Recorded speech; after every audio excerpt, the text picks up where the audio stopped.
And a reminder of what the FIND is. The FIND is an ecosystem of just that, of government, mission users, innovators, of industry, and academia coming together in different venues that we provide that dialogue, sometimes like this where we have a keynote speaker, other times when we have lunches and more work problems, and so forth. I heard Michael speak at NGA, one of their events, and I was really taken aback by his perspective. The reason I came to talk to you is this organization, in its aspirations, directly addresses problems that are basically the Achilles heel of the American technical government military enterprise, which is nobody talks. People do talk, don't want to say what they ought to be saying. People have the solution, but they don't know it. I wanted to talk to you about the nature of innovation, because the idea might be on the selling or sharing side, you might be more inspired to do the right thing. On the buying or selecting, or at least sort of fantasizing what might serve the national interest, you might be bolder. So I want one side to be more aggressive, also more friendly and collaborative. The other side to be bolder and like less fearful. So that's my hope. Ideas start really bad, and that's the key. They don't really work, or they work but they're grossly impractical, like a wooden space shuttle or whatever it is.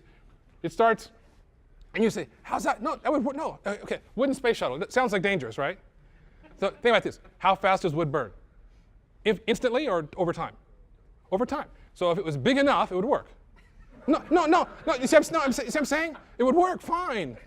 See, you could like wrap yourself like in phone books and march into a burning building. You'd be fine.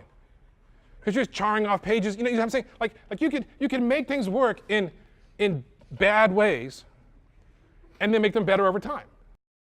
How many of you ever rode a bicycle successfully? Raise your hand. I'm going to see it. Is that everybody? Yeah, everybody. Okay. Now, how many of you rode it successfully the first time? Okay. Didn't fall over. Okay. I see no people. Okay. Everybody can ride a bike. Maybe it's been a long time, but there was a time when you could do it. There's no fear of it. Just rode it. But before that, there was a time when you failed every time. Now, imagine if you may not remember it, but imagine the first time. You would remember it if this was true. First time you get the bike, it's all shiny. There's a present from your parents, a big bow on it, or whatever it is. You get on the thing, they tell you what to do, and you're riding, and you look back, and you stop pedaling, and you fall over. Probably you cry. Imagine your parents said, I knew I shouldn't have given you a bicycle. I'm going to take it back before you ruin it. Or I'm going to give it to your sister, or to your big brother. Now it sounds cruel, but like, is there anything different in that psychologically than your last bad performance review with your manager? It is the single worst thing that managers do, is they measure, they look for possible failure, and they condemn you as a loser because there was failure. When any possible innovation, ideation, psychologists call that thing of suicide, but I mean ideation, like thinking about ideas.